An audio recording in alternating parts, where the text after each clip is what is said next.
Today's youth need teachers, volunteers, and most of all, well, they need you. I'm Doug Edwards, and I'm going to be talking with real youth mentors and students to give you the knowledge you need to be the best youth worker possible. This is Youth Worker on Fire.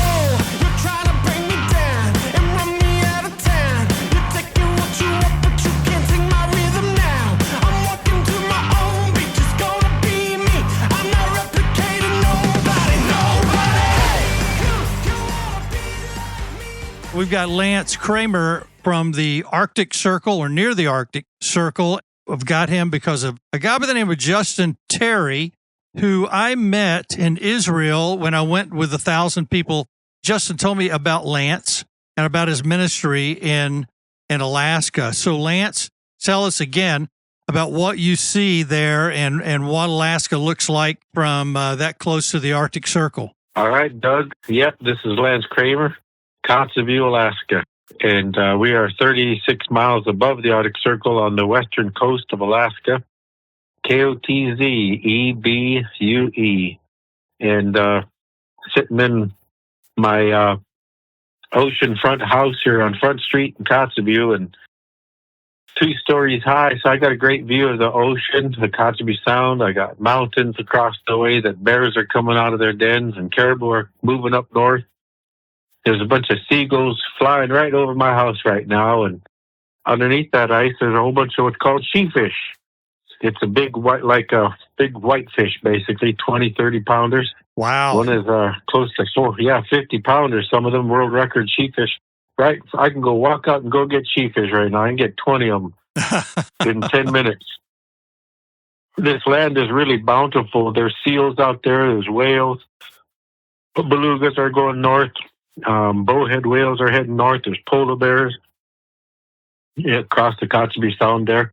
In fact, Kotzebue, it's kind of known as the polar bear hunting capital of the world back in the 70s because it's the jumping off place. Like if people wanted to catch a polar bear, they come to Kotzebue. They stay, especially in this house. It was the old Wien Hotel.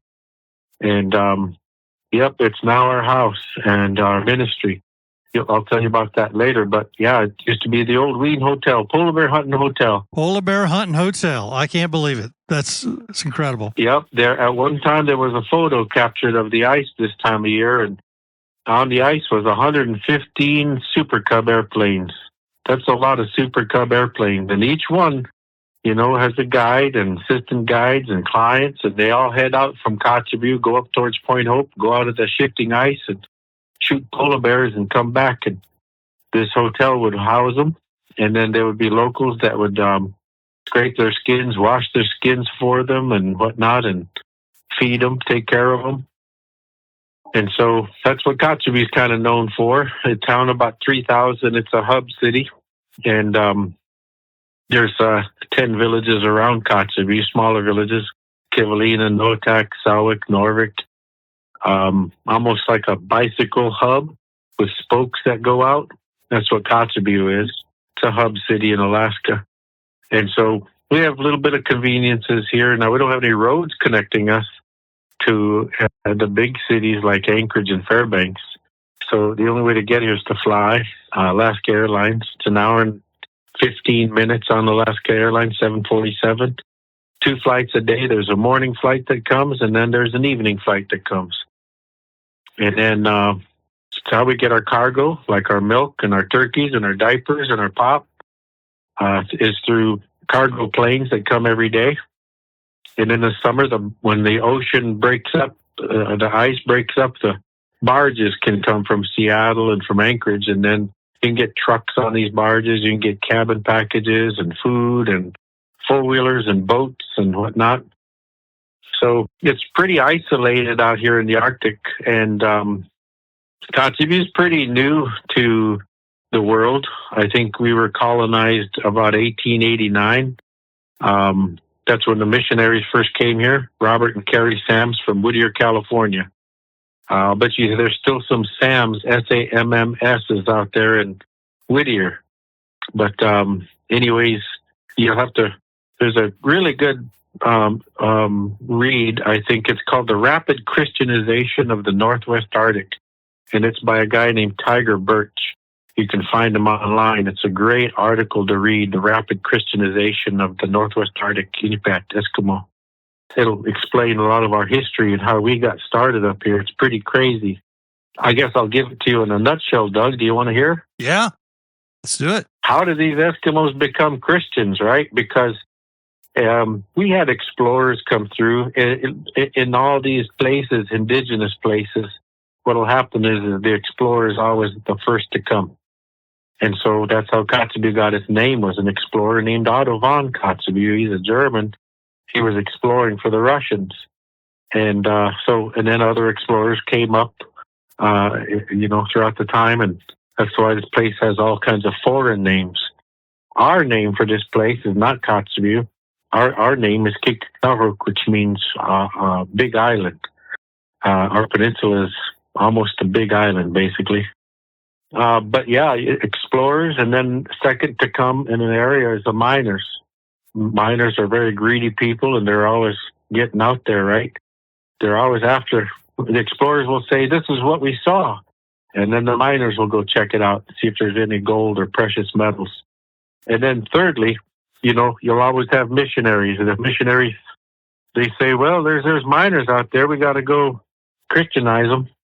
We got to go Christianize, the indigenous people," and so then you'll have the Christians, and then fourth place you'll have the educators. And so anyways, that's kind of how this place got settled. And so in 1889 is when those missionaries showed up. Even before that, 1850s, 1860s, there was a Eskimo man, and his name was Manila. Nobody had, that's his Eskimo name. We didn't have English names back then. And so Manila lived way up the Kobuk River, about, 200 miles inland on the Kobuk side. And anyways, one time he heard a bird. There was a Tweety bird, a songbird, and it said, "Aparik, Aparik," which means father, son, father, son. And it would begin to tell him, speak to him about God and about Jesus. And we always knew about God. Our name for him was Arayun. It's so strange that even before the missionaries showed up, and eventually they told us about Yahweh. And we were like, yeah, we know that guy. His name is Aray. We call him Arayun, the creator God, the big God. And they're like, how do you know him? We're like, I don't know. We just always knew him. And but we never knew his son. So this bird would talk to this Eskimo man named Manila and tell him about the Father and the Son, the Father and the Son. It would tell him all kinds of things, and said one of the things is he's got to go do is he's got to go travel down the Kobuk River to Kotzebue here and go tell all these settlements and all the people about people that are going to come with a black box. And when they come with a black box, listen to them. And so he didn't know what that was. Obviously, today we know that that was the Bible. But he didn't know what that was back then. There was no such thing as a book in our life. So he went down and he asked how he's going to get protected from the shamans, because the shamans aren't going to like that. They're going to want to kill him. And the bird said, well, your caribou skin tent, when you sleep at night, just put a wooden staff in the ground. And the shamans can't come to you and kill you. They can't get close. Sure enough, he would put a wooden staff outside of his tent, and the shamans never kill him, even though he's telling people to wait for this thing. And later on, they would ask the shamans, how come you can't go kill Manila? And the shamans would say, because at the end of that staff is a very bright light, that we can't get close. It's too bright. And here Manila couldn't even see the light, but the evil ones could see it, and they couldn't get close enough to kill him. And so he went around telling people, hey, there's going to come people with a black box, and when they come, we got to listen to them. And then that bird also told them other prophecies, things that are going to happen, that there's going to come a time when people are going to be sitting in the sky, flying, sitting in the sky, sitting down, but going through the air. He couldn't believe it. He was like, how are they going to do that? Only the birds can fly. And they said that bird told him there's going to come a time when people are going to be going upriver, up the current, against the current, sitting down. And they won't have to row. They won't have to paddle. They'll just sit. And they're going to go up the river. And Manila couldn't fathom that. And but the bird told him other things, the end of the world, the end of time. There's going to be 2 winters in a row. And then whales are going to go up the Kotzebue River. And when the whales go up the Kotzebue River, that's the end. That's the end of time. And so what's strange is that the closest village to us right now, Norvik, it's so strange. They've had marine mammals come to that village already. They shot a polar bear there. We don't even hardly get polar bears in Kotzebue, but inland, 60, 70 miles inland at Norvik, they shot a polar bear in their town. There was a walrus in a pond up there, and somebody shot a walrus up there. And so we're just waiting, man, that's probably a whale coming up next. But either way, Manila did that, right? He traveled all over the place telling people these things, and shamans tried to kill him and couldn't kill him. Anyways, what was happening too at the time in the state of Alaska was the Christianization of Alaska. Basically, the United States government, they didn't want to colonize us the way that they colonized the Indians of the lower 48 by force and, genocide. And that was pretty embarrassing for them. So they said, we're going to do it differently. We're going to do it through Christian education. And so they hired a man named Sheldon Jackson, who was a Christian. And they said, Sheldon, we want to colonize the natives of Alaska with Christian education. And so he sent Moravians to Bethel, because Alaska is such a big state. And there's 9 different tribes in Alaska. And so each tribe is very, very different. But he sent Moravians down there because he's Moravian. And by Bethel area, that's why there's Moravian churches down there. There's no Moravian churches up here. He ran out of Moravians. And so then he sent Episcopalians and Catholics to Fairbanks, to the interior, to the Athabascans.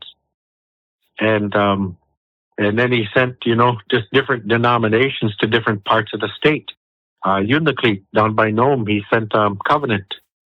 And there's a big story about the Covenant denomination down there with the Ericsons and whatnot from Norway, I believe.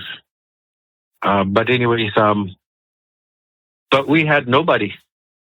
Nobody was coming here. In our Kotzebue Sound, there's a couple of real big sandbars out there. And I think what happened is the ones that tried to come up here was hitting that sandbar, and they would bounce off and hit that northern shore that I'm looking at called Sistolik. I think it was Presbyterians.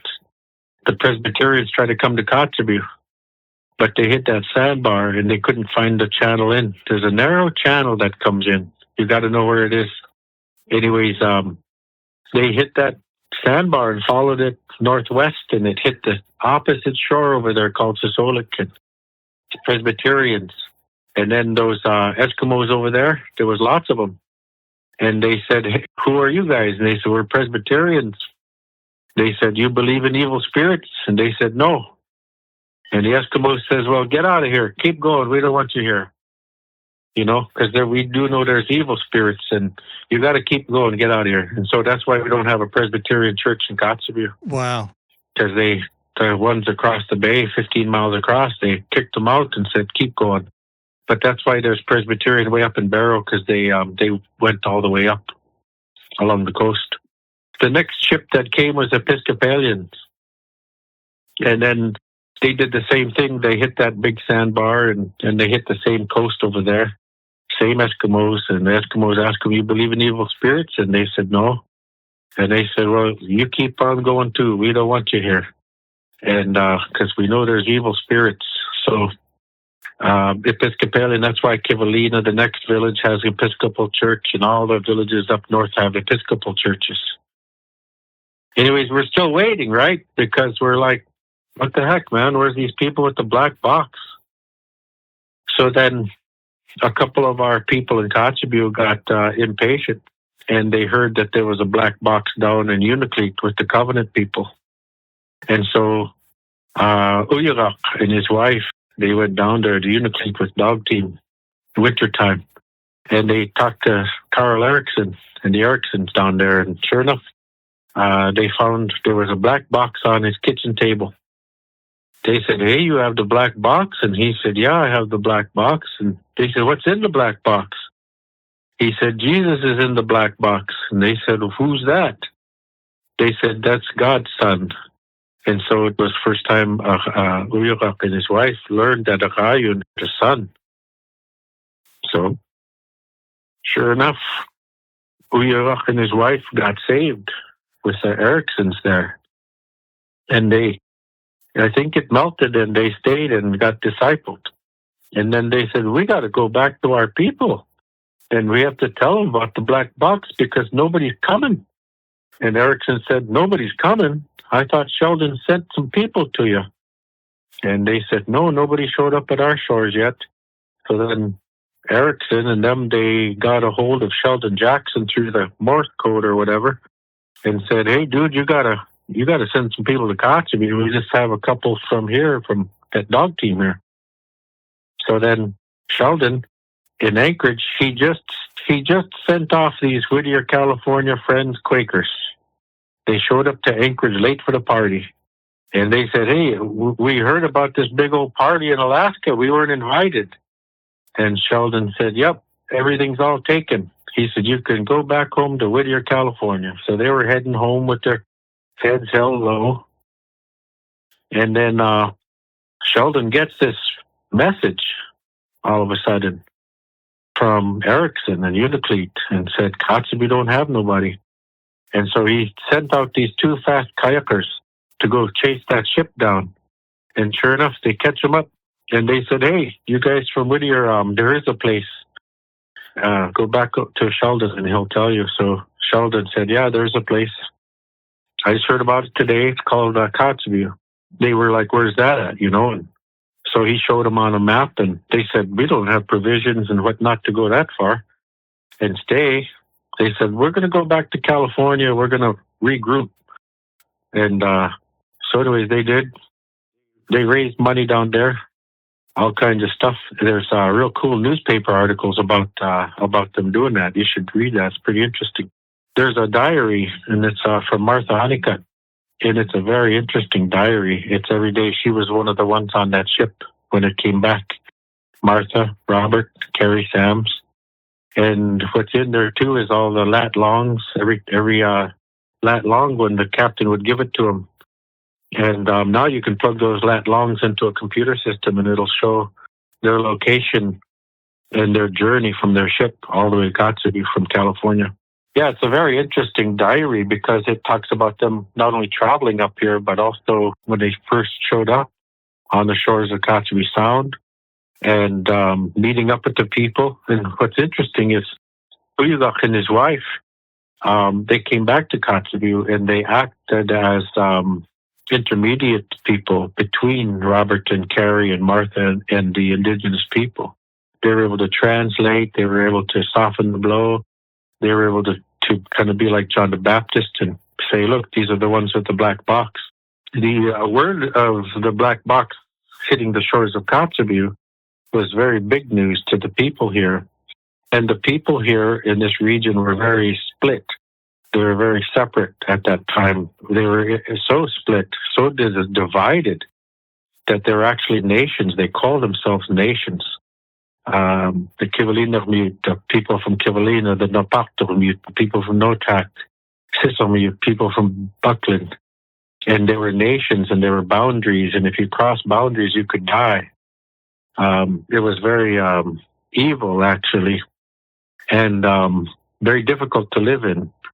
But then news of the black box, what's interesting is when people became Christians in 1889, the boundaries dissolved and the people up here became one people, what's called the one tribe, called the Inupiaq tribe. We are the real people. Inu means person, Piaq means real. And so Tiger Birch, the anthropologist, records this, that there was a huge change in this area, politically, geographically, socioeconomically, because of Christianization. And we became very united as a people because of Christianity. So anyways, news of this black box spread very rapidly here, and it actually moved way back to where Manila started up the Kobuk River. So you can picture it, right? Like those old cups with a string, and like we used to telegraph each other, right? And say the black box and whatever. And so anyways, it just spread. And what's interesting is that Christianity spread 900 miles east, even into Canada, because of the missionaries here in Kotzebue and the story about the black box. And so this place was very Christian after 1889, the early 1900s. I would say about 90 to 95% of our people were Christian. They were getting married. They had American names, a first name, a last name. They were following Christianity. They weren't having multiple wives. They were marrying one wife. There was a church called the Friends Church, the Quaker Church, and there were many good Eskimo preachers traveling to the villages after that settled, because of the school that came and said, "Hey, this is where you should settle because we're going to build a school here." So that's how they got these villages.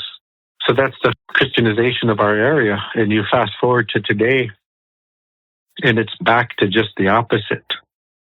It's, I would say that today, the town of 3,300 people, maybe only 7% are Christian today in this town. If Jesus were to show up, only 7% would go. 93% would stay. And that's not good. And you ask what happened. Well, what happened was after Robert and Carrie Sams left, Robert and Carrie didn't really disciple. That's the issue, is that this discipleship really didn't happen. The Quaker Church, because they're Quakers, they did have a discipleship training school, they called it, and they would train pastors and whatnot. But the same thing happened with King David, right? When King David, he was a very Christian man, and then Solomon, right? He was like half of King David, and then you get down to Rehoboam, and he was a bad guy already, grandson of David, and you say, what happened? You would have thought that his kids and his grandkids would even be more Christian than him, but it was just the opposite. And what happens a lot of times is that people go off of their dad's faith or their grandparents' faith, and they don't discover God and his world themselves. They just kind of live off the faith of their parents and their grandparents, and that's exactly what happened with David, Solomon, and Rehoboam. And that's what happened here. Eventually, this place is very, everybody knows about God. Everybody here knows about God. Like, you're not going to go on the street and go, "Hey, do you know that there's a God?" They'll be like, "Yeah, I know there's a God." They'll be like, "Do you know he has a son named Jesus?" And they're like, "Oh yeah, I got a picture of him on our wall in our kitchen." And then you say, "But how come you're not Christian?" And then it'll be some answer like, "Well, the church is all full of hypocrites, and we don't want to be a hypocrite." Because remember, the Quaker Church, right? The doctrine of the Quaker Church. I'm glad we have a Quaker Church in Kotzebue. Don't get me wrong, because I've been to other parts of the state, the interior, for example, with just Episcopalian and Catholic, and it's really downtrodden and very hopeless right now on the Yukon River. I was in a rafting reality show in 2015, and so I got to go see a lot of the Yukon. It's called Yukon River Run. If you ever want to watch it on YouTube. Yukon River Run. Gotcha. It's like 8 episodes, one season. So I was on that show. But yeah, it's very, very hopeless on that upper Yukon. Man, it's bad. But I'm glad we don't have that here. There are Catholics, and there's Episcopals. There's 8 churches here in Kotzebue. But the first one is always going to be the dominant one, the big one. And the first one is the Quaker one. And so everybody kind of lines themselves up as Quakers or as Friends, even though they don't really go to church or whatever. And then I get, I don't know who was second place, third place. Probably Episcopalians came back after again. But then there's Catholic Church, and there's Assembly of God, Church of God, Independent Baptist. There's a Mormon church here. Now there's a King's Chapel. And then, of course, our church, which is a non-denominational church. Yeah, pretty interesting. There's a lot of work, right? But because the doctrine of the Quakers is they don't believe in eternal security.